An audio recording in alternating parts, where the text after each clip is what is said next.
The early October sun spilled golden light over Winterfell Manor, a stately home perched on the outskirts of the sleepy village of Stourbridge.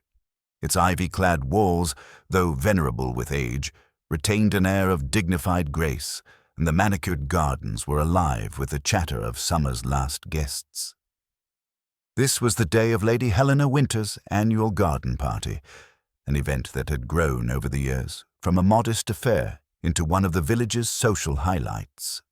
The lawns were dotted with tables draped in crisp white cloths, each bearing silver tea sets polished to perfection, while the sweet scent of roses mingled with the aroma of freshly baked scones. Miss Marple arrived as she always did, quietly, unobtrusively, yet with an awareness that allowed her to notice everything.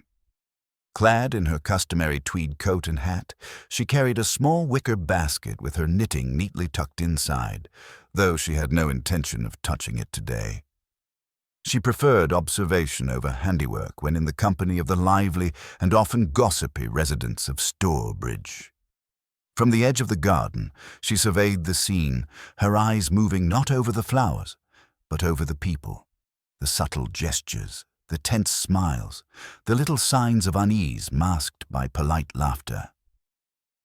"Ah, Miss Marple," called Lady Helena, emerging from the house's French doors, her skirts brushing the dewy grass.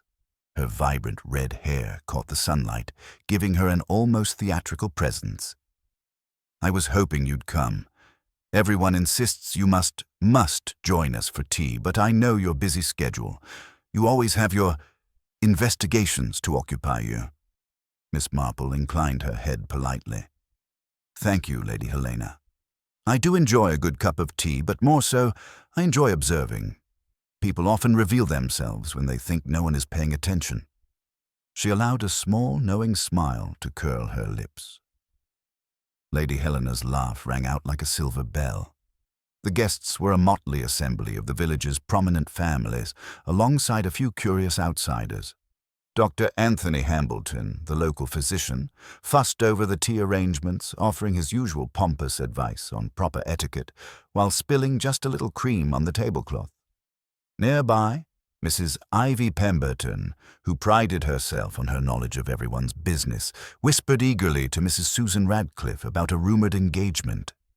Young Timothy Winter, Lady Helena's nephew, fidgeted in his new jacket, glancing nervously at his aunt as though she were a hawk ready to swoop. Miss Marple, seated under a wisteria arbor, let her gaze roam with quiet curiosity. She noted the small tremor in Dr. Hambleton's hands, the flicker of irritation in Mrs. Pemberton's eyes as she was interrupted mid-whisper, the anxious hesitation of Timothy, and, most curiously, the almost imperceptible tension in the shoulders of Mr. Philip Graves, a distant cousin visiting from London. Graves was a man whose presence always seemed to unsettle the delicate balance of village interactions. Miss Marple filed each observation neatly away, her mind already beginning to weave the threads of potential interactions and secrets. The garden party progressed in its usual fashion. Polite conversation, clinking of porcelain cups, and the occasional burst of laughter. Children ran across the lawns with kites and hoops, their joyful screams mingling with the song of the sparrows perched on the ornate fountain at the center of the garden. And yet, despite the outward cheer, Miss Marple sensed an undercurrent, a subtle friction beneath the social pleasantries. It was during the serving of the afternoon tea that the first unusual note struck. Lady Helena, with her customary flair, called for everyone's attention. "Now, my dear friends, we have a small surprise today. Winterfell Manor has been home to my family for generations, and recently, in the clearing of the East Wing, we have discovered something extraordinary, an old, forgotten room. We thought it fitting to allow a glimpse today, though only for a select few." A ripple of excitement passed through the guests. Curiosity is an irresistible lure, and Miss Marple noted the quick exchanges of glances. Mr. Graves' sharp eyes flickered toward the East Wing. Mrs. Radcliffe's expression shifted from polite interest to barely concealed anxiety. and young Timothy's pale cheeks betrayed both awe and apprehension. "Just imagine," Lady Helena continued, "a room that has remained untouched for decades. No one knows what it contains. Perhaps old furniture, relics, or, who knows, treasures of my ancestors." She laughed lightly, though the sound carried a hint of nervousness. Guests moved toward the east wing in small groups, murmuring among themselves, their voices weaving a tapestry of speculation. Miss Marple followed at her own deliberate pace, aware that the eagerness to see the unknown might reveal more than just old furniture. She noticed the subtle interactions, a hand brushing another too quickly, a quick glance exchanged in shadowed corners, a slight tightening of lips. Each small movement, she knew, could be a key to understanding the hidden dynamics at play. The east wing, long sealed and largely untouched, smelled faintly of dust and aged wood. The wallpaper was faded, and the floorboards creaked underfoot. At the end of the corridor, a heavy door with ornate brass hinges stood slightly ajar, inviting the bold and curious alike. Lady Helena ushered the first visitors inside, and the room revealed itself. Modest furnishings covered in white sheets, a few ornate cabinets, and the unmistakable weight of decades of neglect. But Miss Marple's sharp eyes were drawn to a subtle irregularity, a small panel in the corner, its edges too perfect to be mere decoration, slightly misaligned with the wall. "Curious," she murmured softly to herself, noting the reaction of Mr. Graves, who had paused abruptly, as if noticing the same thing. He quickly composed himself and joined the others, but Miss Marple made a quiet, mental note. The garden party continued with laughter and chatter, yet the mysterious discovery of the secret room cast a shadow of anticipation over the proceedings. Even as the sun sank lower in the sky, painting the manor in hues of amber and gold, an unspoken tension lingered, an undercurrent that, Miss Marple sensed, would soon manifest in ways no one anticipated. And so, beneath the laughter and polite conversation, the seeds of a deeper intrigue were sown, quietly awaiting the moment when the peaceful veneer of Winterfell Manor would shatter, revealing the secrets hidden within. By the following morning, Stourbridge was abuzz with conversation. The discovery of the secret room at Winterfell Manor had ignited a fervor of speculation that was impossible to contain.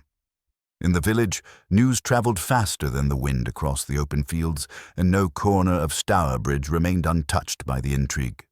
The post office, the bakery, and Mrs. Pemberton's parlor all became temporary courts of judgment, each citizen weighing in with opinions, conjectures, and, of course, suspicion.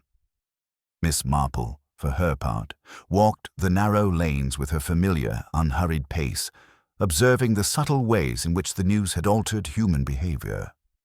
Her keen eyes noted the shifts, nods of recognition exchanged between neighbors, hesitant smiles masking curiosity, and, most tellingly, the slight stiffening of posture in those who had something to hide. Gossip, she thought, was much like water. It found every crevice, seeped into hidden corners, and revealed the contours of character with astonishing clarity. At the post office, Mrs. Pemberton presided over a growing crowd.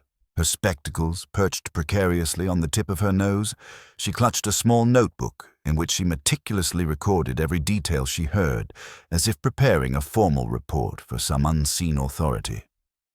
"I tell you, it's simply scandalous," she declared to anyone who would listen. "A secret room right under our noses. Who knows what it holds? Perhaps stolen jewels or a hidden will. One never knows with the Winter family." Mr. Simon Thatcher, a retired schoolmaster, adjusted his bowler hat nervously. "I wouldn't be so quick to jump to conclusions, Mrs. Pemberton," he said cautiously. "We do not yet know anything. It could be as mundane as old furniture and dust-covered books. Though one cannot ignore the air of mystery about such a place." Miss Marple, seated on a bench nearby, smiled faintly and picked at the stitching on her knitting. She listened carefully as the conversation meandered, noting the tone and emphasis of each speaker. The post office, she reflected, was a perfect microcosm of human behavior. Some eager to exaggerate, some cautious, some overtly disinterested, yet secretly fascinated. Across the street, the bakery was no less animated. Mrs. Radcliffe, slicing bread with precise movements, spoke in hushed tones to a cluster of women. "I heard from Lady Helena herself," she said, lowering her voice dramatically, "that the room was locked for decades. Absolutely no one knew it existed. Imagine the secrets it must hold. One wonders if it might even explain certain unfortunate events from the past." Her listeners exchanged glances, faces pale with curiosity and a hint of fear. Miss Marple, peering through the bakery window, observed a slight twitch in one young woman's hands as she grasped her apron. There was something in the trembling that was not merely excitement, it was unease, a subtle admission that the gossip had touched a personal nerve. Meanwhile, Dr. Hambleton, who had spent the previous day attending to minor ailments at the manor, found himself cornered by several villagers at the market square. "I dare say the Winter family always did have their peculiarities," he said, clearing his throat. "But to discover an entire room hidden away? Fascinating, though hardly dangerous, I imagine. One hopes it contains nothing that could disturb the peace of our village." Yet even as he spoke, his glance occasionally flicked toward a narrow alley where he thought no one could see. Miss Marple, walking nearby, noticed the subtle tension in his shoulders and the way his eyes darted, almost guilty. She made a quiet mental note. Every small reaction, she knew, was a thread leading to the tapestry of truth. By mid-afternoon, the village green became the informal headquarters of discussion. Farmers, tradesmen, and local artisans congregated around the ancient oak, their voices rising and falling in waves of speculation. "It's a treasure room, I tell you," bellowed one burly man, gesturing with a thick hand toward the distant silhouette of Winterfell Manor. "My grandfather always said the Winters had dealings with London merchants who were less than reputable. Perhaps this room contains some forgotten wealth." "You're quite fanciful, Mr. Bellamy," another countered, shaking his head. "Most likely, it's merely an old storage space. People seem to forget that not every secret is dramatic. Some are simply old and forgotten." Miss Marple, seated on the edge of a low stone wall, pretended to examine her knitting. Yet every exchange, every raised eyebrow or pursed lip was filed away with care. She had long known that human nature rarely changed. Fear, pride, envy, and greed surfaced most clearly in the face of secrecy.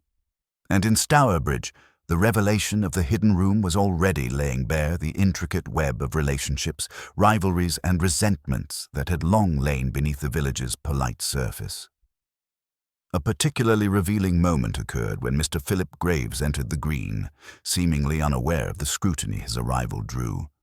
He greeted villagers with mild politeness, though a faint trace of impatience lingered in his smile. Miss Marple observed a young woman standing at the edge of the crowd, glance quickly away from him, her lips tightening as if she had just been reminded of some uncomfortable truth. "Have you heard what Lady Helena said about the room?" someone called out. "Apparently it was sealed for nearly 50 years. Imagine, 50 years of hidden things." "Aye," another chimed in. "And what of the servants? Surely one of them knew. Perhaps there's a scandal hidden in plain sight." Miss Marple allowed herself a small, almost imperceptible smile. The seeds of rumor were taking root exactly as she had predicted. People assumed that concealment always required complicity, yet often the most mundane events gave rise to the most elaborate tales. And it was in these tales, twisted by pride, fear, or curiosity, that a detective might find the faintest clues. By late afternoon, Miss Marple returned to the manor itself under the guise of a polite visit.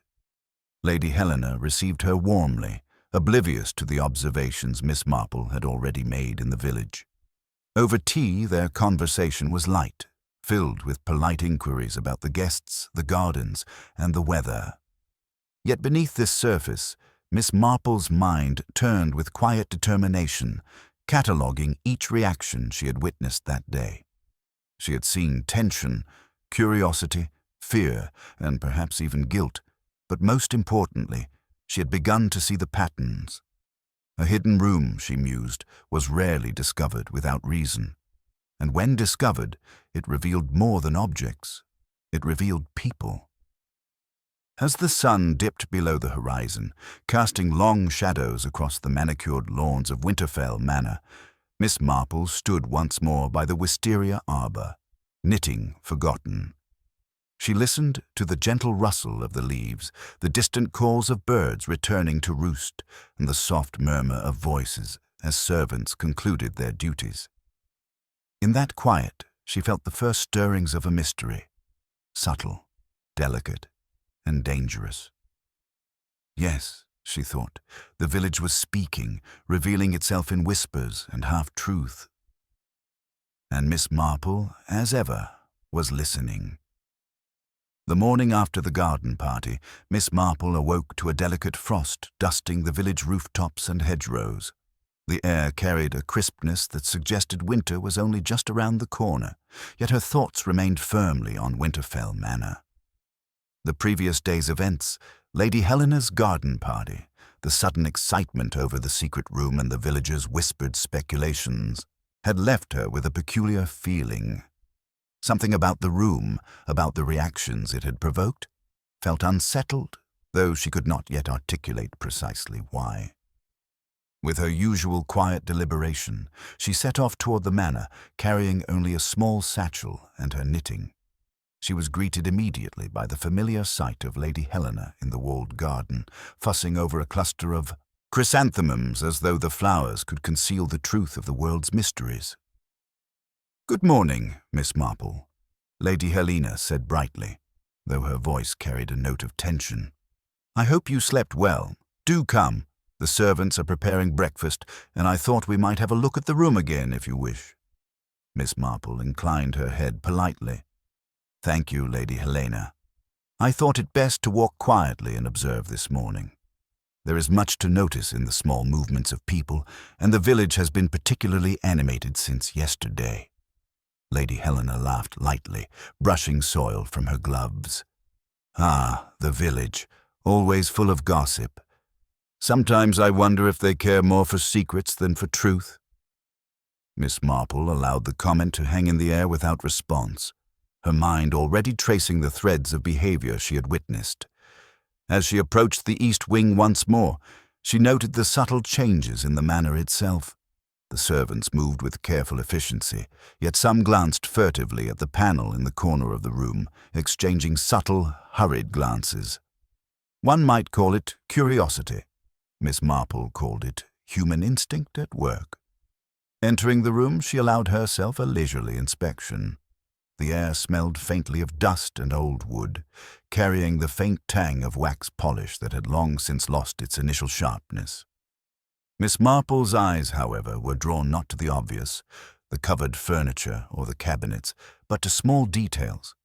The slight irregularity of a floorboard near the panel, the faint scuff marks that suggested repeated, deliberate movement, and a nearly imperceptible indentation in the carpet, as though someone had knelt there. "Curious," she murmured under her breath, her fingers tracing the edge of the panel. She resisted the temptation to open it just yet, instead stepping back and allowing the room to settle around her senses. Patterns, she knew, were more revealing than objects alone. The movements of people, their hesitation, their eagerness, all of it whispered secrets that even the cleverest criminal could not fully disguise. Her first visitor was, of course, Timothy Winter, Lady Helena's nephew. The young man seemed ill at ease, wringing his hands nervously as he peered around the room. "Miss Marple," he said, voice hesitant, "do you really think, could there be something dangerous in here?" Miss Marple shook her head gently. "Dangerous, no, but one never knows what might be found. And sometimes it is not the objects themselves, but the reactions of people that reveal more." Timothy glanced at her, frowning. "I suppose. You mean that some people might lie to protect themselves? Or to protect others, she added quietly. One's motives are rarely simple. After Timothy departed, Miss Marple turned her attention to the manor staff. They moved about efficiently, but she noted small signs. A maid, lingering just a fraction longer than necessary by the panel, a footstep faltering as if uncertain of its path, and a subtle shift in the tone of the butler's voice when speaking to Lady Helena. Each observation was filed with precision. The servants, she knew, often saw more than the guests did, yet were careful to mask their knowledge. By late morning she had taken her customary stroll along the grounds, visiting the greenhouse and the orchard. Her ears caught fragments of conversation between the gardeners, who speculated in hushed tones about the room. One mentioned the peculiar manner in which Mr. Graves had lingered near the east wing during the party. Another spoke of Mrs. Radcliffe's sudden pallor when the secret room was revealed. Miss Marple, pretending to adjust her gloves, made mental notes of each name, each subtle hesitation, each glance toward the manor house. Lunch was a quiet affair, with Lady Helena insisting on Miss Marple's company at her usual place by the window. The conversation was polite, light, almost mundane. Yet Miss Marple noted the careful avoidance of certain subjects. Lady Helena herself steered away from any discussion of the manor's history prior to her marriage, while Timothy remained uncharacteristically silent, his fork moving methodically through his plate. Miss Marple allowed the silence to speak. Gaps in conversation often revealed more than words ever could. As the afternoon wore on, she paid a visit to the village, calling at the post office and bakery under the pretense of returning greetings. She listened as Mrs. Pemberton recounted yesterday's gossip to a new audience, embellishing certain details with just enough exaggeration to provoke reactions. Miss Marple's sharp eyes caught the subtle shifts in demeanor. Mr. Simon Thatcher, seated quietly with his newspaper, straightened slightly as Mrs. Pemberton mentioned an old family feud. Young Mrs. Bellingham pressed her lips together tightly, glancing toward the doorway as if expecting someone to appear. By evening, Miss Marple returned to the manor, retracing her steps to the east wing. The servants had retreated, leaving her alone with the quiet shadows of the room. She sat on the edge of a covered chaise longue, knitting absent-mindedly, her mind turning over the day's observations. The slight anxiety in Timothy, the furtive glances of the staff, the carefully moderated behavior of Mr. Graves.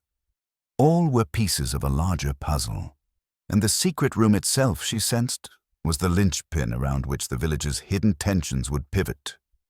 Her attention returned, finally, to the misaligned panel. She reached out, brushing her fingers across its edges, noting the almost imperceptible scratches on the wood. Someone had tampered with it recently, or at least attempted to. Miss Marple's eyes narrowed in thought. The question, she realized, was not merely what the panel concealed, but who had interest in it, and why. The day ended, with Miss Marple seated in the drawing-room, knitting by the fire. The manor, though peaceful in appearance, seemed charged with unspoken stories. Even Lady Helena's cheerful hum as she arranged fresh flowers could not mask the tension she herself barely understood. Miss Marple sipped her tea quietly, reflecting that human nature, in all its subtlety, was far more revealing than any hidden object. Yes, she thought, the village had reacted as expected, but it was in their reactions, the hesitation, the curiosity, the concealed fear, that the real clues lay. And already Miss Marple sensed that Winterfell Manor held more than dust and faded furniture. Beneath its quiet veneer lurked secrets, waiting patiently for the right observer to unravel them. The first threads had been noticed. The investigation, subtle and unobtrusive as always, had begun.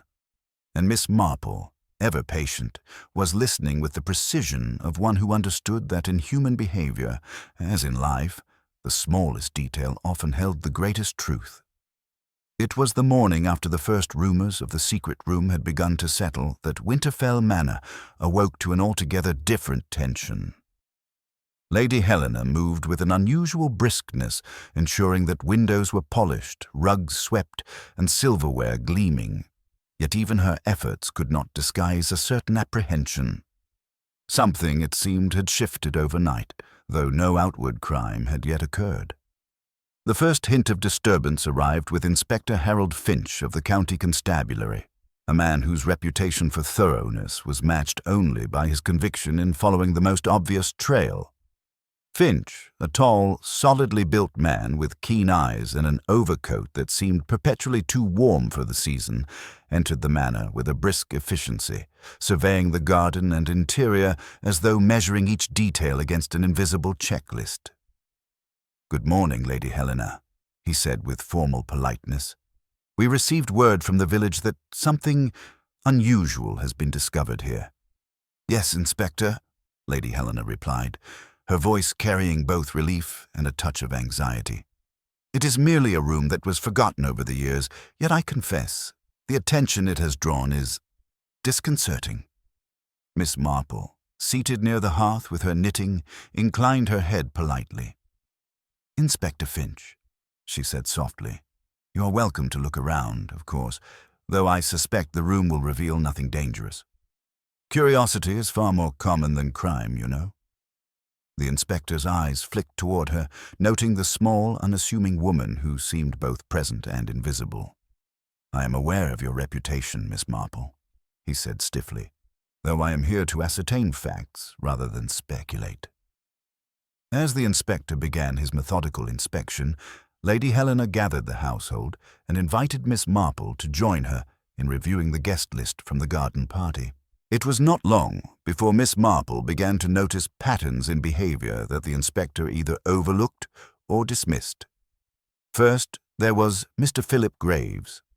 He had arrived from London for the party, ostensibly to visit distant relatives, but his manner suggested a man accustomed to scrutiny, carefully measuring each word and gesture.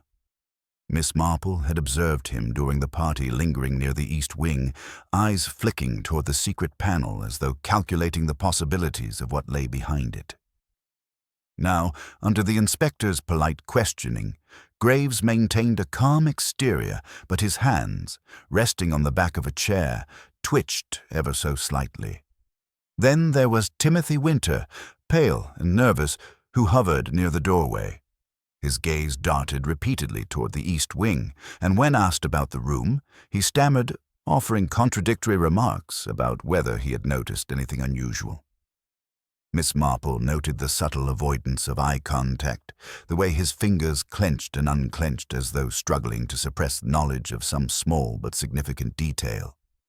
Mrs. Susan Radcliffe, who had attended the garden party with a polite smile, now seemed restless. Miss Marple observed her clasping a handkerchief with tight, deliberate folds and straightening her posture in response to the inspector's questions. There was a defensive tension in her voice, a careful modulation that suggested she was hiding more than mere curiosity. Dr. Anthony Hambleton, too, presented himself as a natural first suspect for anyone following obvious lines of reasoning. He had been present during the discovery of the room, had access to the household, and was known for his meticulous nature. Yet Miss Marple, observing his gestures, noted no signs of guilt, merely a habitual precision and a tendency to anticipate questions before they were asked. Still, to the inspector, Hambleton's presence seemed sufficient cause for scrutiny. Inspector Finch, taking his cues from the visible tension among the household, focused first on Graves and Timothy. "I would like to understand precisely who had knowledge of the room prior to yesterday's garden party," he stated, his voice firm. "Any concealment or attempt to gain advantage from this discovery will be considered carefully." Graves responded smoothly, offering a carefully measured explanation that he had learned nothing in advance, that he was no more curious than any other guest. Timothy, in contrast, faltered, stammering about having only glimpsed the door in passing and never considering it of any consequence. Miss Marple's eyes lingered on Timothy, noting the minute flinch when Graves' name was mentioned, a detail that would have escaped the less observant. As the questioning continued, Lady Helena became increasingly uneasy. She hovered near the panel, smoothing her skirts and adjusting the placement of a chair, as though physical activity could offset the invisible tension in the room. "I never imagined such fuss over a forgotten room," she murmured to Miss Marple, her voice low. "It's quite absurd, isn't it?" "On the contrary," Miss Marple replied gently. "When a secret is uncovered, it rarely matters what the secret contains. It is the people who respond to it who reveal the truth." By mid-morning, the inspector had turned his attention to the household staff. Their movements, usually fluid and efficient, now carried an element of caution. The maid who had first noticed the misaligned panel avoided direct questions with quick, polite answers, while the butler, an older man with a stern countenance, claimed to have observed nothing unusual. Yet Miss Marple observed the subtlest of signals: a slight tension in the shoulders, a brief narrowing of the eyes, a hesitation before speaking. Each small detail suggested awareness, not necessarily guilt, but certainly knowledge. It was at that moment, as the inspector paced the floor with his notebook in hand, that Miss Marple's attention was drawn to a peculiar pattern. Certain reactions, she noted, clustered around Graves. His calm demeanor, carefully maintained, seemed to influence others in the room, who either mirrored his composure or faltered under its contrast. Meanwhile, Timothy and Mrs. Radcliffe, both showing minor signs of agitation, reacted differently depending on who spoke first, subtle, unconscious cues that spoke volumes to one trained in the observation of human behavior.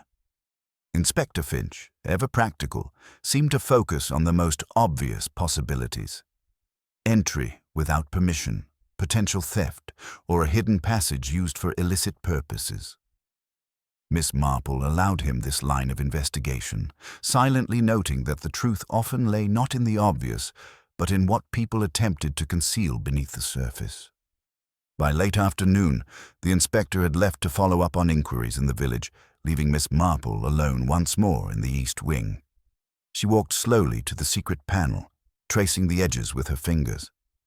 Something was not right, not with the room itself, but with the timing, the reactions, and the careful concealments she had observed. She did not yet know the nature of the mystery, nor the identity of the person who might act on it, but she sensed the first threads of motive beginning to take shape. In that quiet moment, she reflected on what she had seen. First, Graves, confident, controlled, a man with the appearance of innocence, yet possibly hiding intention. Second, Timothy, anxiety and hesitation marking his every word, betraying either fear or complicity.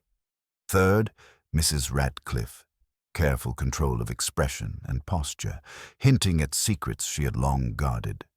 And then the staff, whose small, furtive gestures suggested knowledge of things best left undiscovered. Miss Marple returned to the drawing-room, sitting once more near the fire.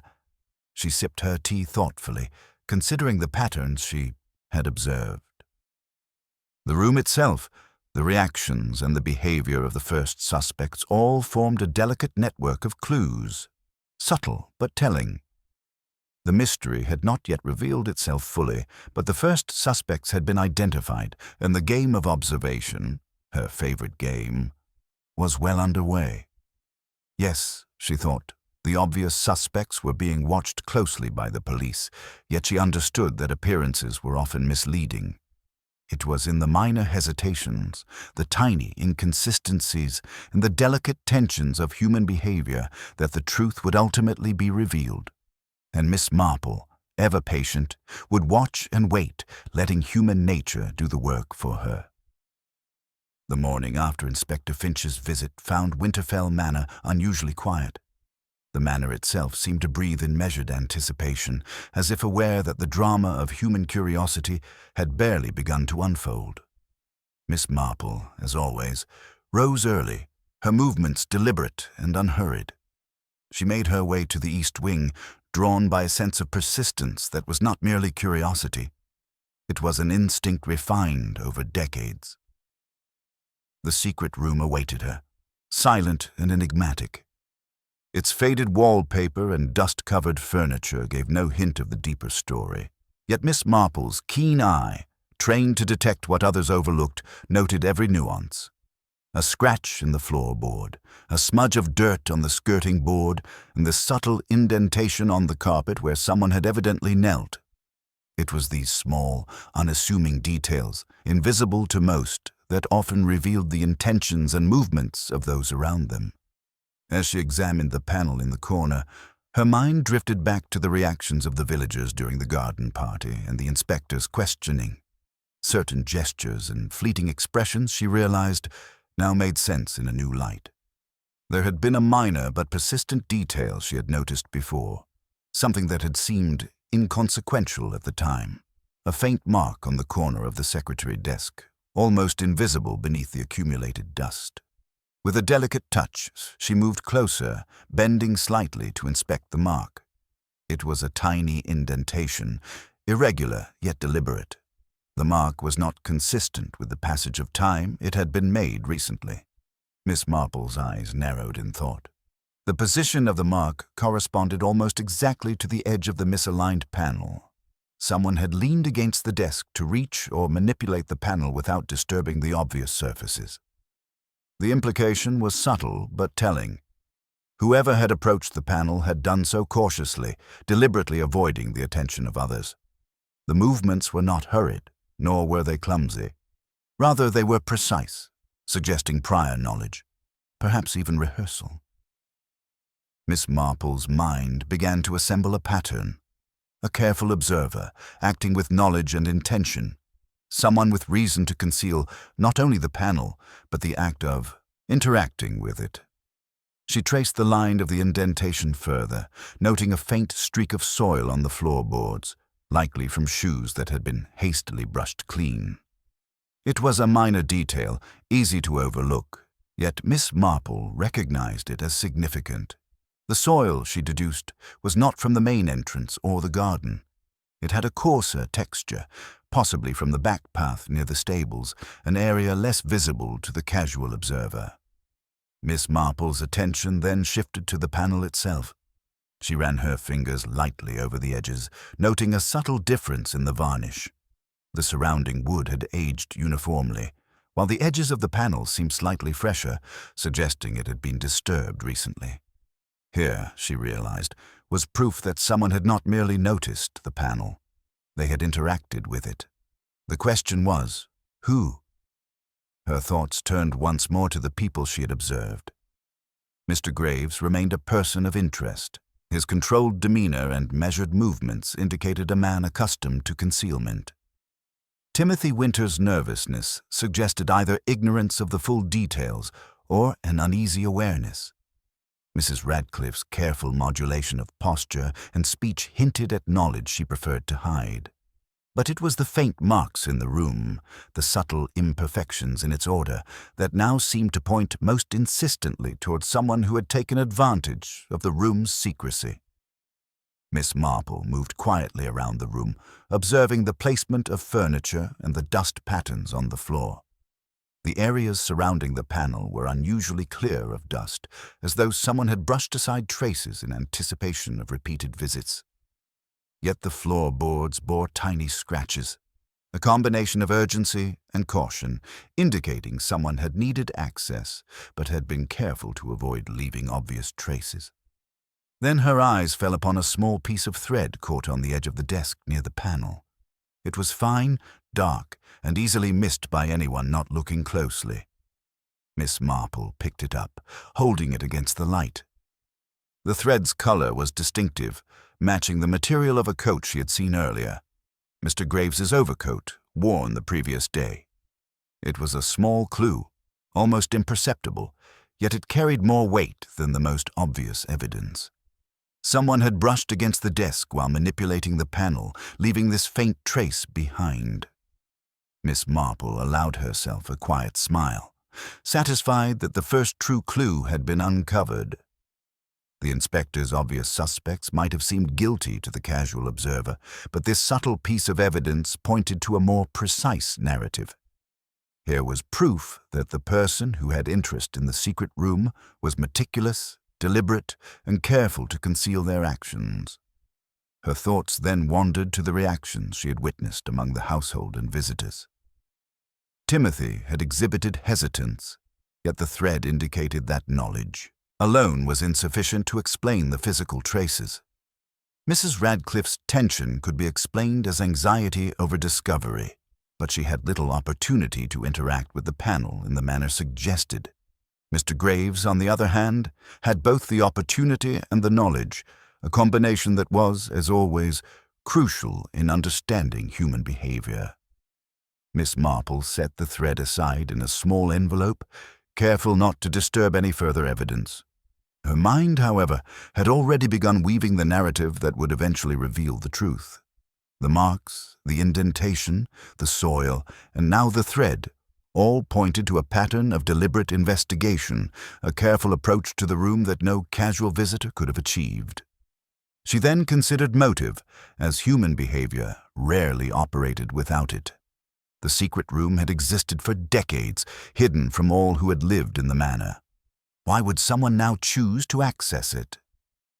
Curiosity alone seemed insufficient.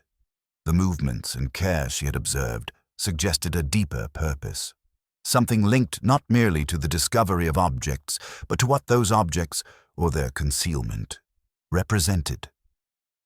Miss Marple spent the rest of the morning quietly cataloguing the details. She measured distances, traced the line of scratches, and mentally reconstructed the sequence of movements that must have occurred. Her experience had taught her that human behavior, unlike inanimate objects, left traces that were rarely accidental. The faintest hesitation, the smallest imprint, the subtleties of dust patterns and thread, all were testament to intent. By the time Lady Helena returned to the room with tea, Miss Marple was ready with her observations. "Lady Helena," she said gently, "the room itself may reveal more than any conversation. One must only look carefully at what is left behind. People, after all, cannot help but leave traces of their intentions, no matter how small." Lady Helena nodded slowly, sipping her tea. "I must admit, Miss Marple, your insights are always remarkable. Yet I wonder, what could anyone hope to gain from such a hidden place?" Miss Marple's eyes twinkled. "Often, the secret is not in what one finds, but in what one wishes to conceal. And it is that, dear Lady Helena, which is truly revealing." By mid-afternoon, Winterfell Manor hummed with a different energy. The previous day's polite curiosity had begun to fracture, giving way to tension, speculation, and, in some cases, open suspicion. Miss Marple moved quietly through the corridors, observing as conversations took sharper tones, as smiles tightened into masks, and as subtle gestures betrayed the hidden anxieties of those around her. The first notable confrontation occurred in the drawing-room. Mrs. Radcliffe had arrived unannounced, her presence deliberate. She wore a stiff expression, her hands clasped tightly over her reticule. Across from her sat Lady Helena, arranging fresh flowers in a crystal vase with a precision that suggested both habit and nervous energy. "I cannot understand why the panel was not discovered sooner," Mrs. Radcliffe said, voice carefully measured, "or why anyone would think to open it at all. It is unsettling." Lady Helena tilted her head, glancing over her shoulder at Miss Marple, who remained seated near the fireplace, knitting absent-mindedly. "Unsettling, perhaps, but hardly alarming. The room has been locked for decades. Surely curiosity alone explains most of this fuss." Miss Marple's eyes, however, followed subtle movements. Mrs. Radcliffe's tight grip on her reticule, the slight narrowing of her eyes, and the momentary flicker of unease as she shifted her weight. People often hid their reactions behind formal words, yet their bodies rarely lied. "It is not merely curiosity, Lady Helena," Miss Marple interjected gently. "It is often what people hope to find, or hope to prevent others from discovering. that truly matters. Mrs. Radcliffe's lips pressed into a thin line. I fail to see how that concerns me, she said coldly, though her hands betrayed a slight tremor. Outside, the garden had become another stage for delicate confrontations. Mr. Philip Graves had been spotted speaking in low tones with Timothy Winter near the orchard. Miss Marple, walking quietly along a gravel path, allowed herself to overhear fragments of their conversation. Timothy's hesitant stammer, Graves's calm and measured assurances, the subtle undercurrent of persuasion in his tone. The young man's eyes flicked repeatedly toward the east wing, and Graves's gaze followed his movements with a faint, almost imperceptible calculation. It was clear to Miss Marple that the dynamic between them was more than casual familiarity. Timothy's nervousness suggested either complicity or fear of discovery, while Graves' composure indicated experience with delicate manipulations, a man accustomed to influencing others without overt pressure. Later, in the afternoon, a more heated confrontation occurred among the staff. The maid who had first noticed the misaligned panel had been questioned quietly by the housekeeper, Mrs. Fenton. Voices were low, yet the intensity of the exchange could not be masked. Miss Marple paused at the doorway, observing without intruding. "Why did you approach the east wing yesterday?" Mrs. Fenton's voice was firm. "I merely dusted the surfaces, ma'am," the maid replied, her tone defensive. "I did not open anything, I swear it." "You were seen near the panel," Mrs. Fenton pressed. "Do not lie to me." "I am not lying," the maid said, her hands wringing the edge of her apron. "I only moved the chairs, that is all." Miss Marple noted the subtle avoidance of eye contact and the fleeting tension in the shoulders, signs that the maid was hiding something, though perhaps not maliciously. Small indiscretions, she thought, often revealed far more than the grand gestures of deceit. Meanwhile, in the library, Dr. Hambleton had convened an impromptu discussion with several villagers who had remained at the manor to assist Lady Helena in cataloguing old family records. Papers were spread across a long oak table, and the conversation, though ostensibly about genealogy, soon turned to past grievances. Old alliances, forgotten disputes over inheritance, and rivalries that had simmered quietly for decades were unearthed with a subtle, almost instinctive precision. Miss Marple, standing near the shelves of leather-bound volumes, observed the interplay with quiet interest. "The past," she murmured to herself, "always shapes the present, though most refuse to acknowledge it." She listened as Mr. Graves, charming yet precise in his words, questioned the details of old property arrangement. His manner was congenial, yet there was an underlying sharpness, a methodical probing for inconsistencies. Timothy Winter, sitting nearby, shifted uncomfortably, his pale cheeks betraying worry. Even minor corrections by Mrs. Radcliffe on historical dates drew a tense glance from him. Miss Marple catalogued these subtle responses carefully. Human reactions, even slight ones, rarely betrayed falsehood when observed closely. In the late afternoon, a more personal confrontation unfolded in the walled garden. Lady Helena confronted Graves directly, a rare crack in her usual composure appearing as she raised her voice just enough to unsettle him. "Philip," she said, her tone both commanding and wary, "I hope you understand the significance of a secret room in one's home. It is not a curiosity to be trifled with." Graves inclined his head, mask of polite deference intact. "Of course, Lady Helena," he replied smoothly. "I have every respect for the history of this manor. I assure you my interest is purely academic." Miss Marple, seated on a nearby bench, observed the tension carefully. Graves' measured words were convincing to anyone untrained, yet the micro-expressions betrayed faint irritation and the calculation of influence. Lady Helena's heightened vigilance suggested that she too perceived some subtle danger, though she could not articulate it. As dusk approached, the manor seemed to settle into a tense quiet. Yet in the drawing-room, Miss Marple's eyes remained sharp, noting the undercurrents of previous confrontations. Mrs. Radcliffe's careful adjustments of her gloves, Timothy's avoidance of certain topics, Graves's subtle but persistent manipulation of conversation, all pointed to motives deeper than simple curiosity. Even among the servants, the subtle unease was palpable. Whispers between the maid and housekeeper suggested knowledge of events best left hidden. The faint traces of soil, scratches, and thread in the east wing had been discussed in hushed tones, and Miss Marple recognized the way fear of discovery could distort perception, create alliances, and provoke unintended admissions. By evening, Miss Marple returned to the east wing, alone and undisturbed.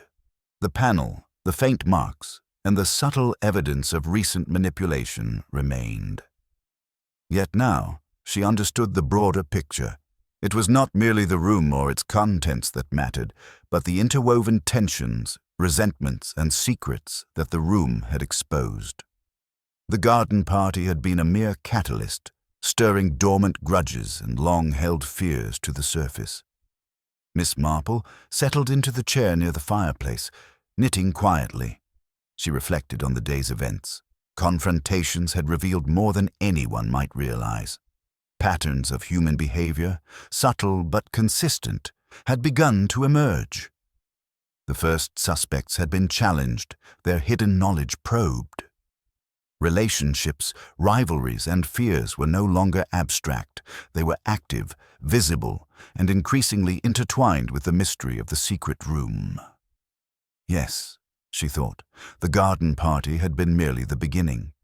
The secret room, its hidden panel, and the careful observations of those around it were beginning to expose truths long buried.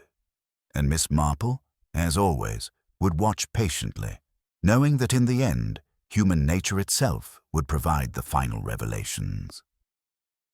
The next morning dawned over Winterfell Manor with a chill that seemed to penetrate even the thick stone walls. The manor, so long accustomed to its quiet routines, now thrummed with a subtle undercurrent of tension.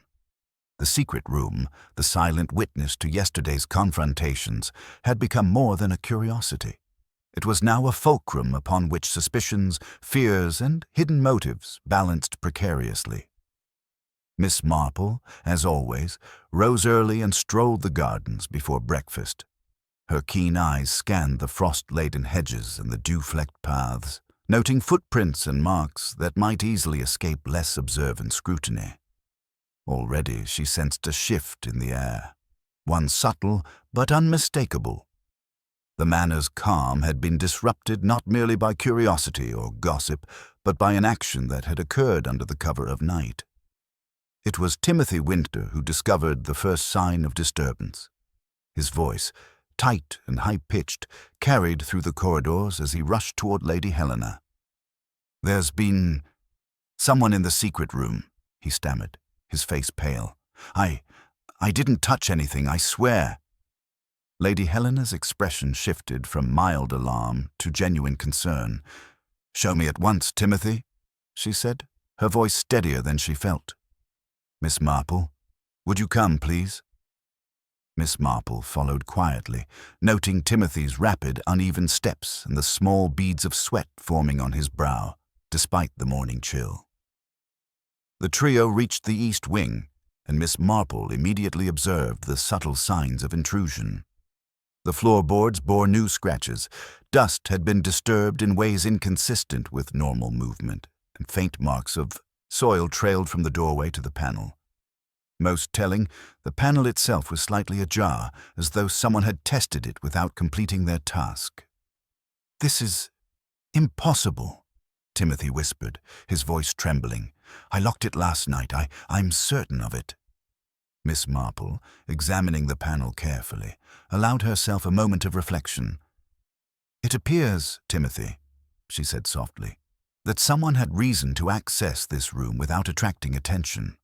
The marks, subtle as they are, suggest deliberate movement rather than clumsy intrusion." Lady Helena's brow furrowed, her hands clenching the edge of a nearby table. "But who would—" And why? Who could have knowledge of the room sufficient to— Before she could finish, a sudden noise startled them, the echo of hurried footsteps from the corridor beyond. Miss Marple's eyes flicked toward the source, catching the shadow of a figure retreating down the hall. Without speaking, she rose and moved swiftly, her small frame nimble as she followed the trail. In the library, they found Mr. Graves calmly perusing a ledger, though the faint dust on the floor betrayed his recent passage. His hands, steady and controlled, did not tremble, yet the faint trace of soil on the heels of his shoes matched the pattern Miss Marple had noted in the east wing. "Philip," Lady Helena said sharply, her usual reserve replaced by urgency. "Did you enter the secret room?" Graves looked up, a practiced smile in place. "I merely took the opportunity to inspect the east wing early this morning, Lady Helena," he said smoothly. "I thought it prudent to ensure nothing had been disturbed overnight." Miss Marple, however, observed the micro-expressions, a slight tightening at the corner of his eyes, a faint flush creeping into his cheeks, and the subtle tension in his shoulders as he closed the ledger. These were not mistakes, but deliberate hints, small, unconscious cracks in a carefully maintained facade. "Inspector Finch must know about this immediately," Lady Helena insisted, but Miss Marple placed a gentle hand on her arm. "Not yet," she murmured. "We must observe further. There are details here the inspector might overlook in his eagerness to assign blame." As the morning progressed, more clues emerged, subtle but telling. A window in the servants' corridor, previously unnoticed, was found slightly ajar. The lock, though functional, bore faint scratches. Miss Marple traced them with careful fingers, noting the irregular pattern. Deliberate, cautious, and consistent with someone trying to avoid obvious detection. Then came the most startling revelation. In the library, hidden beneath a stack of ledgers, lay a small, leather-bound notebook. It was unassuming, yet Miss Marple recognized its significance immediately. The edges bore the same faint scratches she had observed on the floorboard near the secret panel. The notebook, she realized, had likely been used as a reference or guide by the person accessing the room. Timothy, pale and trembling, glanced at the notebook. I don't know how it got there," he stammered. "I've never seen it before." Graves' composure remained, though a flicker of unease crossed his face. Subtle, almost imperceptible, yet enough for Miss Marple to note. "Curious," he murmured, "that a notebook would appear without explanation. I'm certain it is harmless, but perhaps its discovery is inconvenient." Miss Marple's gaze, however, was far more discerning. She noted the careful handwriting within, the meticulous cataloguing of dates and movements, the faint references to furniture and panels. Someone had been methodically observing the manor, noting details most would overlook and preparing for actions in a deliberate sequence. By mid-afternoon, the atmosphere in Winterfell Manor had shifted palpably. Servants whispered anxiously, villagers visiting for afternoon tea exchanged worried glances, and Lady Helena's attempts to maintain composure seemed increasingly strained. Even Timothy, who had seemed fragile and uncertain, exhibited moments of unexpected shrewdness, suggesting he was absorbing and reacting to the unfolding events with more awareness than he had previously admitted. Miss Marple, however, remained composed. She walked slowly through the east wing, noting each subtle trace. A faint fingerprint on the edge of the desk, a slight displacement of a rug, the thread caught on the secretary desk. These were small, almost imperceptible, yet they told a story that words alone could not. Someone had acted deliberately, cautiously, and with prior knowledge of the manor's layout and secrets. The twist, Miss Marple realized, was not simply the intrusion itself, but what it revealed about the people involved. The manor, so long a symbol of order and stability, had been penetrated by a hidden observer. And the observer, judging by the traces left behind, was someone with both motive and skill, a combination that made the unfolding mystery all the more dangerous and compelling. As evening approached, Miss Marple returned to the drawing-room, knitting quietly. Lady Helena poured tea with nervous efficiency, casting frequent glances toward the east wing. Graves remained outwardly calm, but the faint tension Miss Marple had noted earlier lingered like a shadow over his composed exterior. Timothy, though quiet, seemed to wrestle with the knowledge of what had occurred, his mind active beneath a mask of fear. Miss Marple sipped her tea thoughtfully, considering the day's revelations. The intrusion had altered the investigation profoundly. It was no longer merely a matter of curiosity or gossip. It was now a question of intent, secrecy, and human cunning. The game had shifted, and the first threads of motive were beginning to intertwine with opportunity, creating a complex web that only careful observation could unravel. Yes, she thought, the secret room had revealed more than its contents. It had exposed the hidden depths of those around it, their fears, their ambitions, and their readiness to act on knowledge that most would deem inconsequential. And Miss Marple, ever patient, would watch and wait, allowing human nature to reveal the next critical clue. The morning sun cast a soft glow over Winterfell Manor, though the warmth it promised did little to ease the tension that lingered in its corridors. The past several days had shifted the manor from a scene of polite curiosity to one of cautious observation. Miss Marple, as always, moved quietly and deliberately, acutely aware that human behavior often revealed more than the most obvious clues.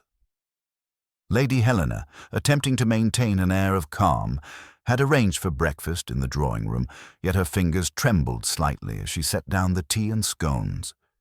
Miss Marple, seated by the window, observed the meticulous arrangement of cups and cutlery, noting the faint tension in the household. Even the servants moved with a heightened awareness, careful not to reveal knowledge they might possess.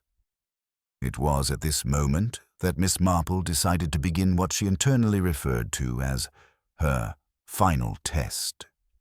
The events of the past days, the discovery of the secret room, the minor intrusion, and the subtle reactions of villagers and staff had provided ample material. Yet now, she needed to provoke a reaction, subtle enough to reveal intent without alerting the guilty party. Her first step was to draw attention to the panel itself. She walked slowly to the east wing, knitting in hand, as if moving from one room to another was merely a casual routine. Once there, she paused near the panel and spoke aloud, deliberately allowing her words to carry. "You know, it is remarkable how such a small panel can hold so many secrets. One might almost imagine it as a mirror of the human heart, hiding more than it shows, yet betraying its intentions in subtle ways." She observed carefully as Timothy Winter, who had entered the room ostensibly to dust the furniture, stiffened slightly. His eyes flicked toward the panel, and he shifted his weight as though uncertain whether to remain or retreat. Miss Marple allowed the pause to linger, knitting quietly, giving him the opportunity to reveal through action rather than words the depth of his involvement or fear. Mr. Graves entered next, offering a polite nod, his expression calm. Yet Miss Marple noted the faint twitch at the corner of his mouth, a micro-expression so subtle that it could be dismissed by anyone less observant. His eyes lingered on the panel longer than was necessary, and the ever-so-slight tightening of his hands suggested awareness beyond casual curiosity. "Curiosity is a wonderful thing," Miss Marple continued, her voice soft and conversational. "It can lead one to discover forgotten letters, misplaced ledgers, or even secrets long hidden. But one must be cautious, for sometimes the very act of seeking reveals the seeker." Graves's posture remained composed, but a faint blush colored his cheeks, and his eyes shifted briefly, as if weighing whether to speak or remain silent. Miss Marple, knitting steadily, noted every subtle indication, mentally cataloguing the behavior of each individual present. Next, she invited Lady Helena to join her in examining a stack of old ledgers in the library, ensuring that the suspects would be present in the room at the same time. "These ledgers," Miss Marple said, handling the delicate pages with care, "contain records of Winterfell Manor's past. One never knows what small details might be uncovered. Even a single overlooked entry can provide a key to understanding a much larger picture." The effect was immediate. Timothy fidgeted, glancing toward the east wing as if the ledgers themselves held some secret he feared would be discovered. Mrs. Radcliffe, who had arrived shortly after, adjusted her gloves nervously and leaned slightly closer to Lady Helena, whispering under her breath. Miss Marple caught the movement and the hushed words, noting that both seemed unnerved by the suggestion of documentation and record-keeping. Miss Marple then performed the most subtle and deliberate part of her test. She left a small notebook, previously discovered under the ledgers, open on the table, positioned so that it was visible to anyone entering the room. "Ah," she remarked softly, "it is curious how forgotten pages can sometimes tell more than the words themselves. One wonders who might be most interested in such details." Graves' eyes flicked to the notebook almost imperceptibly, and he shifted, clearing his throat. Timothy, in contrast, leaned forward slightly, then recoiled, as though afraid to touch it. Mrs. Radcliffe's fingers twitched over her gloves, and she drew in a quiet breath, betraying tension that her composed exterior attempted to conceal. Miss Marple's strategy was simple, yet effective. Create a situation in which the guilty party's reactions, no matter how slight, would reveal a truth they could not articulate. The room itself, the ledgers, the panel, the notebook, became tools of psychological observation, designed to provoke subtle admissions through gesture, posture, or hesitation. She allowed the room to settle for several minutes, observing in silence. The quiet was punctuated only by the faint scratching of pens, the soft rustle of clothing, and the occasional sigh. Each movement, each micro-expression, was noted and filed in Miss Marple's mind with precision. Human behavior, she reflected, was far more revealing than any statement or denial. The slightest sign of discomfort often spoke louder than words. Finally, she addressed the group more directly, though still gently. "It is fascinating," she said, "how long-held secrets can remain unnoticed until someone takes an interest. One might assume that a secret room, hidden for decades, would hold only dust and forgotten objects. Yet sometimes, the reactions to discovery tell a far greater story than the objects themselves." Graves smiled politely, yet his eyes betrayed the faintest flicker of unease. Timothy's hand hovered over the edge of the table, hesitant, while Mrs. Radcliffe's posture stiffened noticeably. Miss Marple allowed herself a quiet, almost imperceptible nod. The reactions she had sought were beginning to manifest, revealing tensions, fears, and, most importantly, knowledge. By mid-morning, Miss Marple concluded her subtle test. She had not questioned anyone directly, nor had she made any accusations. Yet through careful orchestration of circumstance and observation of behavior, she had elicited revealing responses from each suspect. Graves' controlled composure, Timothy's nervous hesitation, and Mrs. Radcliffe's taut anxiety all provided a clearer picture of the dynamics surrounding the secret room. Returning to the drawing room, she sat quietly, knitting as though nothing of consequence had occurred. Lady Helena fussed with the tea, occasionally glancing toward Miss Marple with a mixture of admiration and uncertainty. "You seem to know everything that is happening, Miss Marple," she murmured. Miss Marple smiled faintly. "Not everything, Lady Helena, but one learns, over the years, to read the language that people cannot quite hide, and often the smallest details speak the loudest truth." As she sipped her tea, her mind quietly traced the patterns of the past several days. The discovery of the secret room, the minor intrusion, the subtle clues, and now the carefully observed reactions to her final test. The web of human behavior was becoming clearer, and Miss Marple sensed that the solution, though not yet fully revealed, was close at hand. Yes, she thought, patience and careful observation would soon illuminate the truth. Human nature, as ever, had left behind the faintest traces, and she, quiet and unassuming, would follow them to the very heart of the mystery. By late afternoon, Winterfell Manor was bathed in a soft golden light, a deceptive calm settling over the corridors and drawing rooms. Yet within this tranquility, Miss Marple's mind was alive with the intricate threads she had been observing for days, the discovery of the secret room, the subtle intrusions, the micro-expressions, the hesitation, the nervous glances. All of it had been carefully catalogued, and now it was time to assemble the pieces. Lady Helena, aware that the tension had been steadily mounting, had agreed to Miss Marple's suggestion that everyone gather in the drawing-room. There was an unspoken understanding among the household and visiting villagers.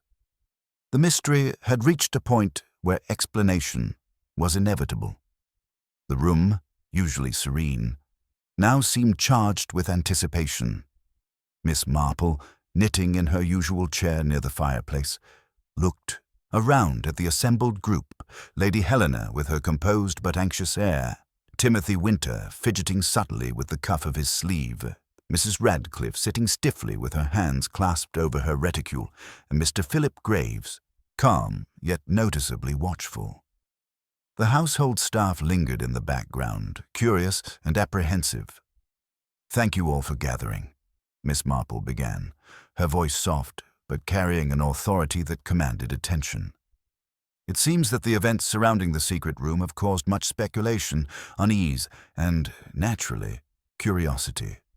I hope that by the end of our conversation, some clarity will emerge." She paused briefly, letting her words settle before continuing. "The room itself is harmless, containing nothing more dangerous than dust, old furniture, and a few forgotten objects. Yet the behavior it has inspired reveals far more about human nature than the room ever could." Her gaze shifted gently, almost imperceptibly toward Timothy Winter. "For instance, the young man here exhibited significant anxiety in the days following the room's discovery. Hesitation, avoidance, and nervous glances, all understandable in the presence of the unknown. But it is not enough merely to be nervous. Actions speak louder than fear alone." Timothy shifted uncomfortably, and Mrs. Radcliffe's hand twitched slightly, though she remained silent. "Mr. Graves," Miss Marple continued, her eyes settling on him with calm precision, "exhibited remarkable composure, a deliberate control of expression and gesture. Yet even composure can conceal much. It can also betray the careful mind at work behind the mask of civility." Graves inclined his head politely, but Miss Marple's sharp eye detected the faintest tightening at the corner of his eyes, the micro-expression of fleeting discomfort. She walked slowly to the east wing, motioning for the others to follow. "This panel," she said, placing her hand on the edge, "was discovered first by the maid, then by Timothy, and observed carefully by others. Minor traces, scratches on the floorboards, disturbed dust, traces of soil, indicate that someone interacted with it deliberately. Yet the most telling clue," she continued, lifting a small thread from the desk edge, "was left inadvertently." All eyes followed her movements, though none spoke. Miss Marple held the thread delicately. "It matches the material of Mr. Graves's overcoat, worn during the garden party and during visits to the east wing. It is a minor detail, almost imperceptible, yet it points unmistakably to the individual who accessed the room and left evidence of careful, intentional action." Graves' eyes flicked briefly to the thread, and a faint shadow passed over his composed face. He did not speak. Miss Marple turned to the group as a whole. "Now, it is not merely the physical traces that reveal the culprit. Human behavior, the micro-expressions, the hesitation, the subtle nervousness when confronted with discussion of the room, provides a far clearer picture than evidence alone. Actions and reactions, when observed carefully, are far more revealing than any spoken denial." She paused, letting the weight of her words settle. It was Mr. Graves who deliberately accessed the room, knowing its contents and taking care to avoid detection. The thread, the soil, the scratches, and the careful displacement of furniture all point to him. His composed demeanor, which initially suggested innocence, was in fact a calculated performance intended to mislead casual observers. A faint gasp escaped Mrs. Radcliffe, and Timothy's hand shot to his mouth as though in disbelief. Lady Helena's lips parted slightly, shock and relief mingling in her expression. Miss Marple continued gently. Why did he do so? Because human nature, as always, is motivated by curiosity, ambition, and the desire to protect one's own interests. Mr. Graves, it appears, sought knowledge contained within this room, not out of mere idle curiosity, but because it related to a matter of inheritance and influence. The room held documentation, minor records, and subtle information that could be advantageous in social and financial maneuverings. Graves finally spoke, his voice calm but with a trace of hesitation. Miss Marple, I admit I examined the room.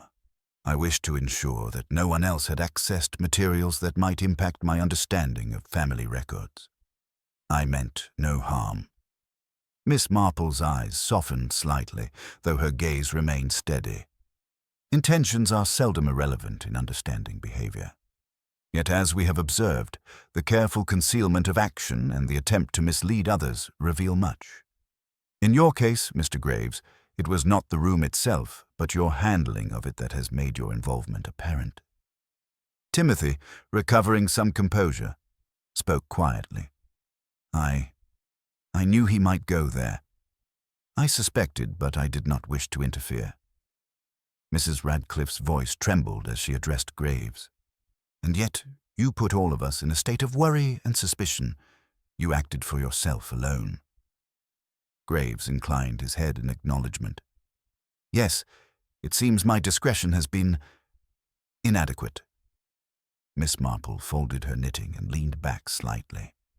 The mystery, as always, was less about the room and more about human nature. We observed reactions, micro-expressions, and the subtle behaviors that cannot be entirely hidden. In so doing, we discovered truth hidden beneath the carefully maintained exterior. The secret room, you see, was merely the stage upon which human character was revealed.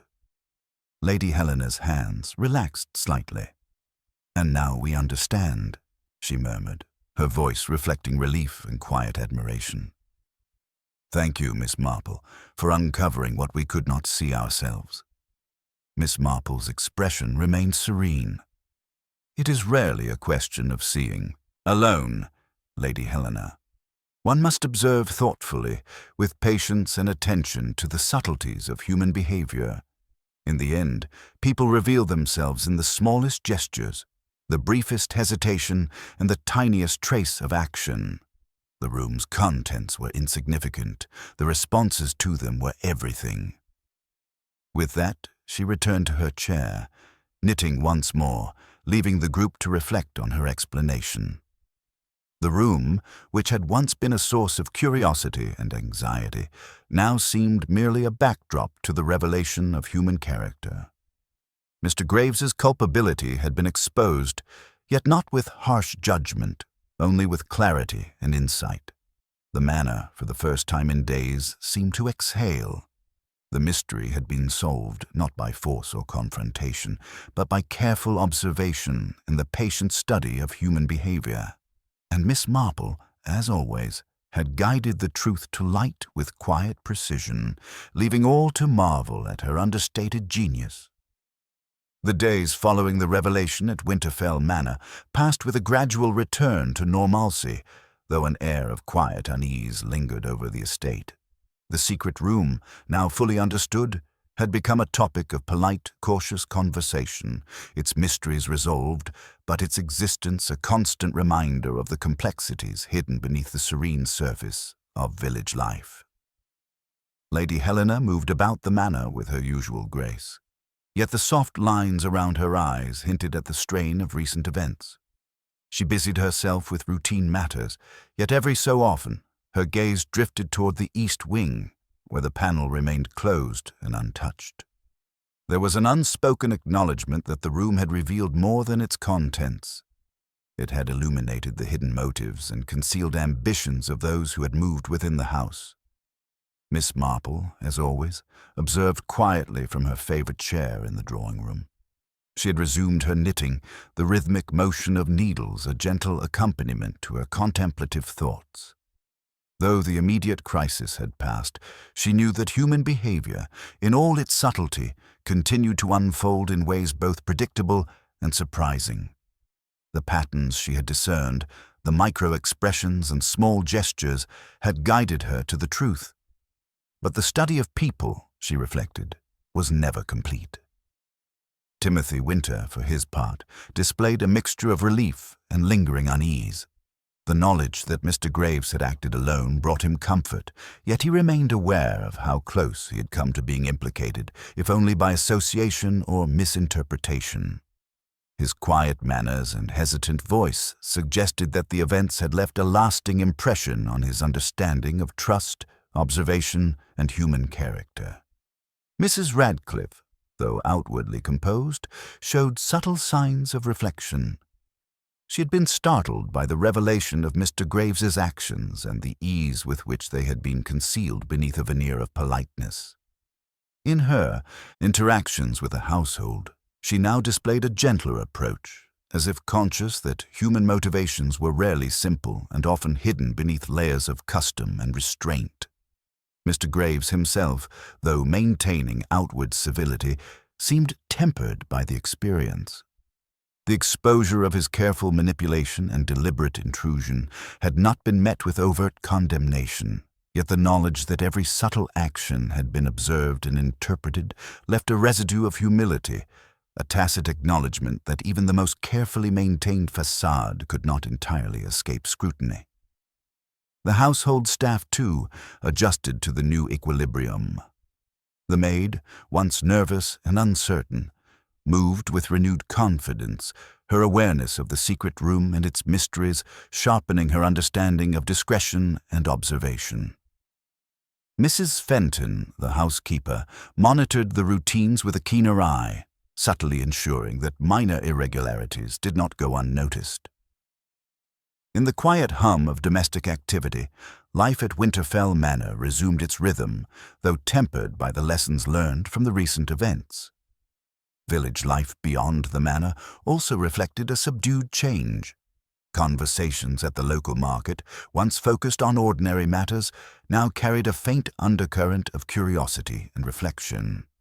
Neighbors spoke in hushed tones about the events at Winterfell Manor, careful not to sensationalize, yet unable to ignore the revelation that even the most tranquil settings could conceal complex and hidden motives. Miss Marple's discreet guidance had ensured that the exposure of truth was tempered with discretion, preserving both civility and the dignity of those involved. In the drawing-room one afternoon, Miss Marple and Lady Helena sat together, the quiet sunlight illuminating the delicate lace curtains. Lady Helena poured tea, her movements careful but more relaxed than in the preceding days. "I must say, Miss Marple," she said softly, "you have a remarkable gift for seeing what others cannot, for noticing what seems insignificant and yet holds everything."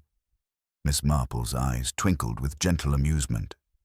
"The human heart and mind leave traces, Lady Helena, even when the actions themselves are hidden. One must only pay attention to the subtle patterns, the fleeting gestures, and the tiny inconsistencies that others overlook. It is not magic, merely careful observation." Lady Helena smiled faintly, a mix of admiration and relief in her expression. "It is extraordinary how small details, the thread, the marks on the floor, the hesitation in a glance, can reveal so much." "I never would have imagined it possible." Miss Marple nodded. "It is precisely because we do not expect such significance in small things that they are so revealing. People are accustomed to hiding in plain sight, relying on others' inattention. Yet human nature has a way of betraying even the most cautious."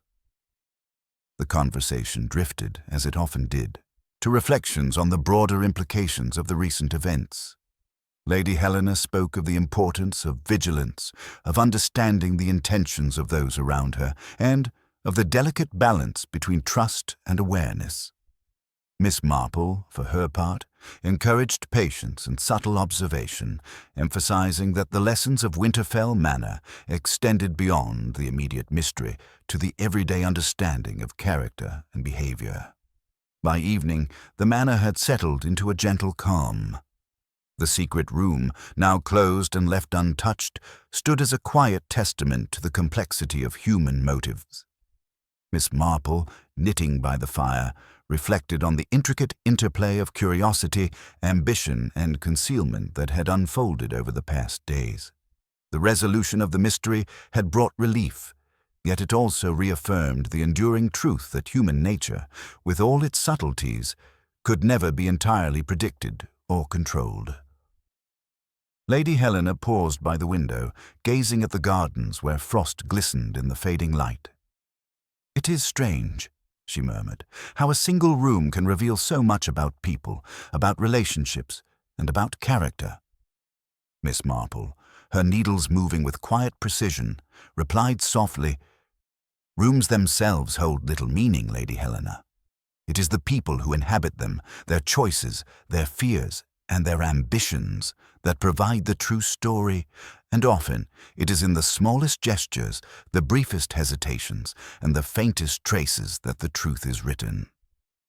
Outside, the village continued its daily routines, unaware of the lessons quietly imparted at Winterfell Manor. Life resumed its pace, polite and measured, yet those who had witnessed the events, even from a distance, carried with them a subtle awareness of human nature's intricacies. Miss Marple, as always, remained an unobtrusive observer. She reflected on the patience required to watch, the discernment needed to interpret, and the quiet satisfaction of understanding that truth, once uncovered, had the power to restore balance without unnecessary disturbance. In her mind, the secret room, the intrusions, and the subtle traces left behind would remain a testament not to intrigue alone, but to the enduring complexity of character, the delicate interplay of action and reaction, and the extraordinary revelations hidden in the ordinary lives of those around her. And so, Winterfell Manor returned to its quiet rhythm, the immediate crisis resolved, yet the lessons lingered, subtly shaping the awareness and understanding of all who had witnessed the unfolding of the mystery. Miss Marple, serene and composed, continued to observe, her mind attuned to the faintest signals of human nature, ever ready to uncover the truths that lay hidden in plain sight. Though Winterfell Manor had ostensibly returned to routine, a certain restlessness lingered in the air. The golden afternoon sunlight no longer held the carefree warmth it had once promised. Instead, it seemed to illuminate the quiet vigilance of the household. Even as Lady Helena resumed her duties with graceful precision, her composure carried an underlying tension, a subtle acknowledgement that the recent events had shifted more than just the surface tranquility of the estate. Miss Marple, seated in her customary chair by the drawing-room window, observed the household with her usual quiet attentiveness. The knitting in her hands moved rhythmically, but her eyes were far from idle. Subtle gestures, fleeting expressions, and half-uttered words, all these held more meaning than any spoken declaration. Human nature, she reflected, was endlessly fascinating, and even after the resolution of a mystery, the echoes of behavior remained as revealing as ever. Timothy Winter moved through the halls with a renewed sense of caution. The experience of the secret room had impressed upon him a profound awareness of observation, both of others and of himself. He now considered each action carefully, mindful that even the smallest slip of behavior might draw attention. Miss Marple noticed the slight stiffness in his posture, the measured tone in his voice when speaking to staff or visitors. These were signs not of fear alone, but of reflection, a young man learning the subtle balance between honesty and discretion. Mrs. Radcliffe, too, exhibited changes. Her natural prudence had deepened into a deliberate consideration of actions and consequences. She greeted visitors with calm politeness, yet her eyes frequently flicked toward corners of the room, toward corridors, and even toward the east wing. Though the secret room no longer held immediate significance, its presence, both physical and symbolic, remained a subtle reminder of the complexities underlying human interaction. Miss Marple's attention, however, was not solely on the reactions of individuals. She considered the broader dynamics that had unfolded. The minor intrusion by Mr. Graves, the careful observations of Timothy, and even the nervous whispers of the household staff had revealed patterns of ambition, caution, and curiosity that might have otherwise remained hidden. The revelation of the culprit had brought closure, yet it had also illuminated relationships and hidden tendencies, leaving faint ripples across the social fabric of the manor and the village beyond. One afternoon, as the manor's gardens basked in the soft glow of late autumn, Miss Marple took her customary walk along the gravel paths. Lady Helena joined her, carrying a basket of freshly picked chrysanthemums. The two women moved in companionable silence for a time, until Lady Helena spoke, her voice reflective. "It is strange, Miss Marple," she said softly, "how a single secret can unravel so much. The panel, the traces, the subtle behaviors. They have changed the way I view everyone here. Even those I considered trustworthy now seem more complex than I realized."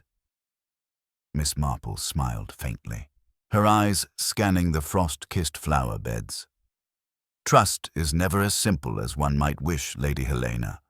People are rarely wholly transparent, yet by observing carefully, one can distinguish between deception and the small peculiarities that arise naturally from character." Lady Helena nodded thoughtfully. "I see now how easily misunderstandings could have escalated. Without your guidance, the minor disturbances in the East Wing could have led to accusations, suspicion, and lasting resentment. Your patience in observing before acting has spared us all much unnecessary discord." Miss Marple considered the garden, where the low sun cast long, deliberate shadows across the path. "It is rarely about the objects or the evidence themselves," she said gently.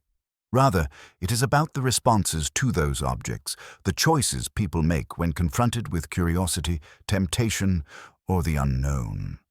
Those choices leave traces, subtle and often unnoticed, yet they tell the true story."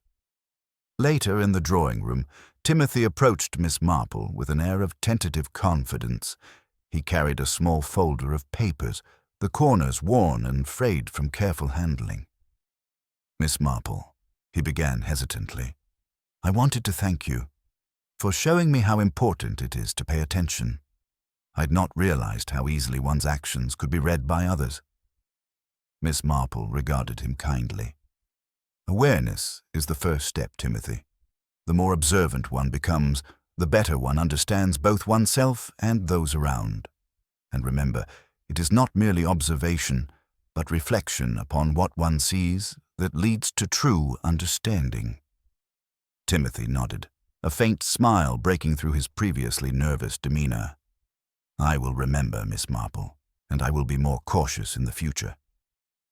Even Mr. Graves, who now kept a more measured presence in the manor, seemed affected by the resolution of the mystery.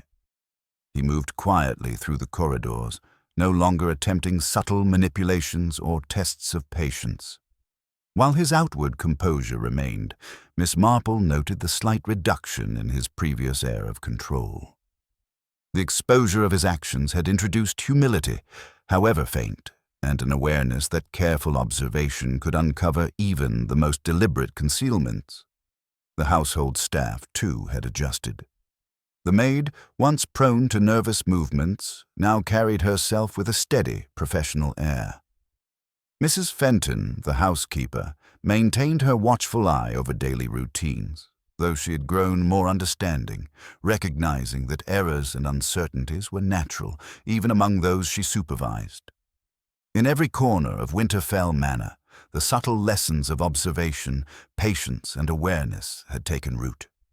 As twilight descended, Miss Marple returned to the drawing-room, knitting quietly by the fire. Lady Helena joined her once more, a faint smile of appreciation on her lips.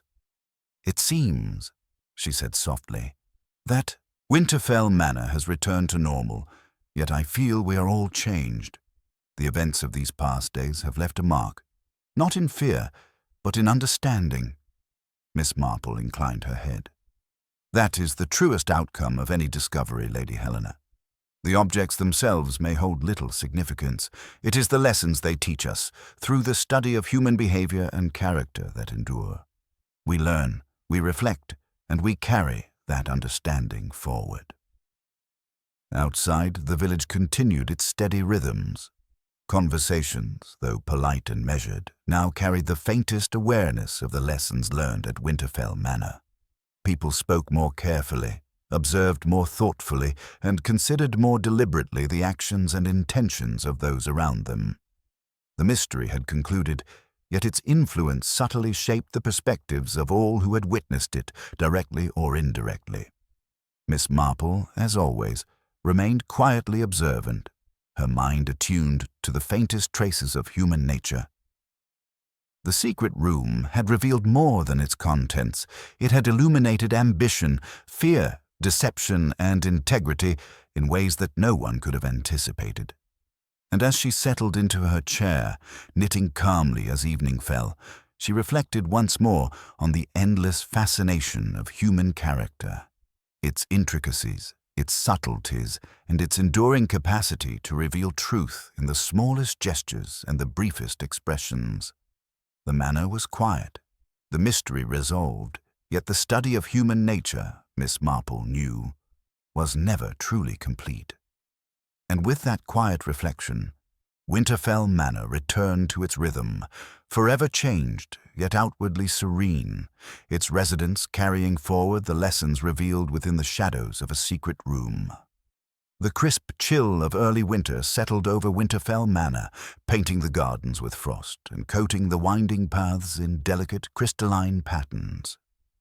The manor's windows reflected the pale sunlight, giving the stone walls a soft golden hue that seemed almost to mock the turbulence that had occupied its halls just days before.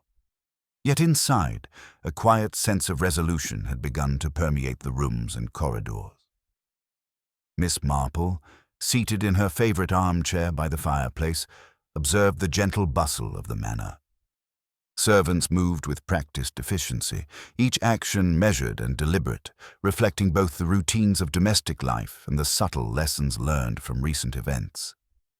Even minor tasks, folding linens, arranging flowers, dusting shelves, were now performed with an awareness of scrutiny and human subtlety that had not been present before. Lady Helena, walking through the drawing-room with a tray of afternoon tea, approached Miss Marple quietly. Her movements were precise, almost ritualistic, as though she had internalized the lessons of observation, patience, and attentiveness that Miss Marple embodied. "It is remarkable," she murmured softly, placing the tray beside Miss Marple. "How quickly the household has adjusted, yet how aware everyone seems to be now of the smallest details. Even ordinary tasks appear to carry a weight they did not before." Miss Marple nodded, her hands steady as she arranged her knitting. "Experience, Lady Helena, leaves subtle marks. People notice, consciously or not, the consequences of actions, the hidden motives, and the small details that might otherwise go unnoticed. The secret room, though insignificant in itself, became a lens through which the human character was revealed." Timothy Winter entered the room, carrying a small book of correspondence he had been sorting. He paused at the doorway, taking a measured breath before speaking. "Miss Marple, I have been reflecting on what occurred. I understand now how my hesitation, my nervousness, might have been interpreted. I hope I have learned to observe more carefully, to act with deliberation, and to consider the impact of my choices." "You have, Timothy," Miss Marple replied, her tone gentle yet firm. "Understanding human behavior is not simply a matter of noticing actions. It is understanding intent, observing patterns and reflecting on the subtle cues that accompany every gesture. In doing so, you gain insight into both yourself and those around you. Timothy inclined his head, a faint smile touching his lips. I see that now, and I am grateful for the lessons, though I would prefer not to learn them under such dramatic circumstances again. Lady Helena laughed softly, the sound light and warm. Nor would any of us, I suspect. Yet perhaps it is the extraordinary nature of these events that impresses the lessons most effectively. Miss Marple's gaze shifted to the east wing, where the panel to the secret room remained closed. Its existence, now understood and no longer threatening, seemed almost symbolic, a quiet reminder of the subtle intricacies of human behavior that remained concealed until observed with care. She reflected that it was never the room itself that held significance, but the responses, fears, and ambitions it had illuminated. Even Mr. Graves, though distant and measured in his interactions, had shown signs of reflection. His intrusion, deliberate though it was, had been exposed not by confrontation, but by careful observation of patterns, micro-expressions, and the faintest signs of nervousness. In the days since, he had moved with a more tempered demeanor, aware that the smallest detail could reveal more than 100 words. Miss Marple, her eyes tracing the familiar lines of the fireplace mantel, considered the broader implications. Human nature, she thought, was a study without end. Each person carried motives, ambitions, fears, and secrets. Layers hidden beneath appearances, waiting for subtle observation to reveal them. The manor, the secret room, and the recent events had merely highlighted the fact that behavior often spoke more clearly than speech. Lady Helena, seated nearby with her hands folded neatly in her lap, spoke again. It seems to me, Miss Marple, that the lesson extends beyond Winterfell Manor. In the village, in our everyday interactions, so much goes unnoticed. Small gestures, fleeting expressions, unspoken tensions. We might live peacefully, yet unaware of the quiet dramas playing out around us. Miss Marple inclined her head in agreement. Indeed, Lady Helena, the ordinary is rarely as simple as it appears. Beneath the calm exterior of routine life lies a network of human motivations, subtle conflicts, and concealed ambitions. The key is patience, attention, and the willingness to reflect upon what is observed. Often, the truth lies not in what is immediately obvious, but in the patterns that emerge over time. The room fell into a comfortable silence, the crackling of the fire the only sound. Outside, the first hints of twilight softened the frost-laden gardens, and a faint wind rustled through the trees, carrying the scents of pine and earth. Within the manor, the residents moved quietly, their actions imbued with the subtle awareness born of recent revelations. Miss Marple's thoughts drifted to the nature of justice and understanding. The exposure of Mr. Graves's actions had restored equilibrium without resorting to recrimination or scandal. The lessons had been learned, the characters adjusted, and the truth had been revealed with discretion. Such resolutions, she mused, were rare but immensely satisfying, demonstrating the power of insight over accusation and understanding over fear. Lady Helena rose, moving toward the window. She gazed out at the snow-dusted paths, a serene expression on her face. "I feel that Winterfell Manor has regained its balance," she said softly. "Yet I know we are forever changed. The events have left impressions, not scars, but awareness. We will all carry the knowledge of human nature a little more keenly now." Miss Marple's gaze followed hers, thoughtful and gentle. Awareness is indeed the greatest gift. To notice, to reflect, and to understand without haste, that is the essence of navigating life and of uncovering truth when necessary. The secret room has been a teacher in this regard, revealing the depth and complexity that lies beneath appearances. Timothy, now seated with a renewed sense of calm, glanced toward Miss Marple. I believe I understand, Miss Marple. Observation, patience, reflection, these are as important as action, perhaps more so. Exactly, Timothy, she said, smiling faintly. And it is by combining these qualities that one can uncover truth without unnecessary conflict, resolve misunderstandings, and understand human character in its full complexity. As evening deepened, Miss Marple reflected quietly on the enduring nature of human behavior. Even in the absence of immediate crises, patterns, motives, and subtle gestures would continue to reveal themselves. The secret room, once a source of intrigue and tension, had become a symbol of insight, an enduring reminder that the ordinary often concealed the extraordinary. Winterfell Manor settled into its winter evening rhythm, the firelight casting warm shadows across the walls. Residents moved with calm awareness, the lessons of recent days quietly influencing each step, each glance, each word. And Miss Marple, serene and observant, remained at the heart of this subtle, ongoing drama, ever ready to notice what others might miss, to reflect upon human nature, and to guide understanding with gentle precision. The Manor's quiet evening, serene yet subtly transformed, was a testament not only to the resolution of a mystery, but to the enduring power of observation, patience, and the study of human character. Miss Marple, knitting by the fire, knew that life, even in the most ordinary settings, was always a tapestry of hidden truths, subtle revelations, and enduring lessons, waiting to be understood by those willing to observe.